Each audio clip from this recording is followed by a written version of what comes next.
ক্ষমা চাইলেন ইরানের প্রেসিডেন্ট। সাম্প্রতিক হামলার ঘটনায় প্রতিবেশী কয়েকটি দেশের কাছে দুঃখ প্রকাশ করেছেন ইরানের প্রেসিডেন্ট মাসুদ পেজেশকিয়ান। মধ্যপ্রাচ্যে চলমান উত্তেজনার প্রেক্ষাপটে গতকাল দেওয়া এক বক্তব্যে গত কয়েকদিনে ইরান যেসব প্রতিবেশী দেশে সামরিক হামলা চালিয়েছে সেসব দেশের কাছে তিনি দুঃখ প্রকাশ করেছেন। সম্প্রতি মধ্যপ্রাচ্যে উত্তেজনা নতুন করে বাড়ে যখন ইউনাইটেড স্টেটস এবং ইসরায়েল ইরানের বিভিন্ন স্থাপনায় হামলা চালায় বলে দাবি করে তেহরান।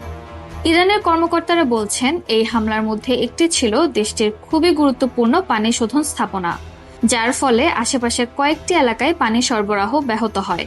এর পরপরই পাল্টা প্রতিক্রিয়া হিসেবে ইরান গালফ অঞ্চল জুড়ে বিভিন্ন লক্ষ্যবস্তুতে মিসাইল ও ড্রোন হামলা চালায়।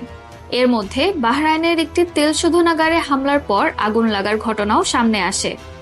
এই পরিস্থিতির মধ্যেই প্রেসিডেন্ট পেজেশকিয়ান বলেন, গত কয়েকদিনে যেসব প্রতিবেশী দেশে ইরান হামলা করেছে তাদের কাছে আমি ক্ষমা প্রার্থী, কিন্তু আমাদের সামনে আর কোনো পথ নেই। তবে তিনি আরও বলেন, ইরানের জনগণ কখনো যুক্তরাষ্ট্র এবং ইসরায়েলের কাছে মাথা নত করবে না এবং স্বাধীনতা, সার্বভৌমত্ব, আত্মমর্যাদা ও জাতীয় স্বার্থে কখনো আপোস করবে না।